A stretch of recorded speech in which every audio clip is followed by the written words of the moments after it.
one of the forms of intelligence that I think is important is to be aware of our interconnectivity with our ecology.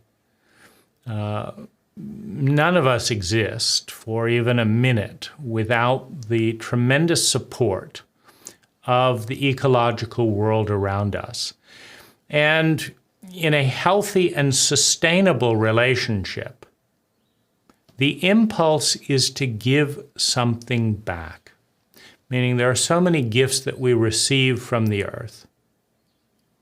And when we move beyond scarcity, when we move beyond the reptilian brain, when we move beyond survival and into security of survival, it is healthy, natural, important to give back to the ecology that supports us, that we depend on.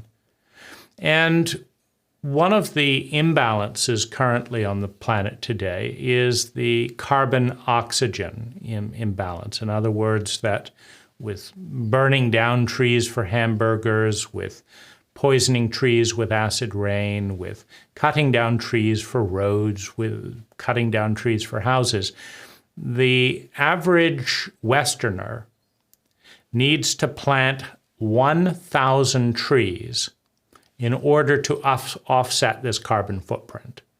So, all of the jet fuel in the air, all the car fuel in the air, all of the lawnmowers, all of the lawn that once was forest, we need to plant 1,000 trees. Now, the 1,000 tree point is the place at which we become carbon neutral, meaning over the next 100 years, those 1,000 trees that we plant will offset the 100 years of carbon generated by our lifestyle, our existence. And so the next filter is filtering for a number of things: conscientiousness, intelligence, future thinking, meaning are we thinking just for ourselves, or are we thinking for future generations? Responsibility, fair play, meaning is it fair to exploit someone sexually and use them for money, et cetera, and not take on the initiative to give something back? Is it fair to rip someone off and do a business deal that's good for you and not for them? Because this is the same question ecologically.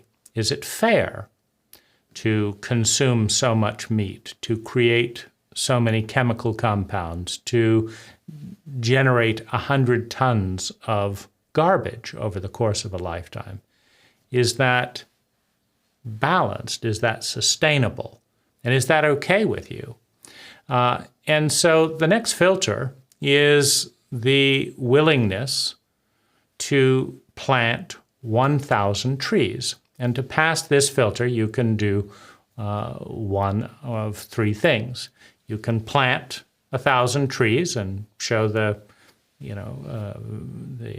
video or the photos, etc., of you doing the tree work.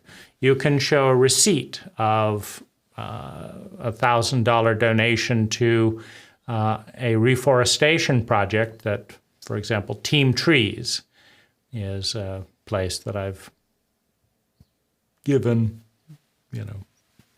more than 500 trees worth of money. They plant a tree for every dollar. And so if you give them $500, you've planted 500 trees. And if you go over the $1,000 limit, you're carbon negative, meaning you're actually giving back more than you've taken. And so if you show a receipt for planting 1,000 trees or more, or if you wish to make a $1,000 donation to Happiness Data, 501c3 U.S. nonprofit that I'm responsible for, then I will actually use that money to fund the planting of trees, because in Costa Rica, the power company actually gives away free trees,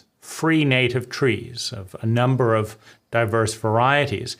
And so someone can actually take those trees and plant 1,000 trees, and that can be an income for a community member that wants to earn $1,000 by planting trees. And so I will reshunt that money towards someone involved with the community who wants to plant 1,000 trees in neighboring farmlands. Now, the trees planted in Costa Rica will be in neighboring farms that would like trees planted. And the reason for that is, Medicina is a community that, one of the reasons I love the land is it's got so many mature trees, and the few open areas that remain are needed for, growing the vegetables. And so, but there are other surrounding farms experiencing some erosion, et cetera. And so we can provide community service, income for a community member, and you can become carbon neutral and get a tax write-off for the $1,000 donation. But my commitment with the community is that everyone involved is carbon neutral, such that the community is carbon neutral. And my wife and I have taken the first steps in that direction and have combined planted more than 2,000 trees and look forward to planting more.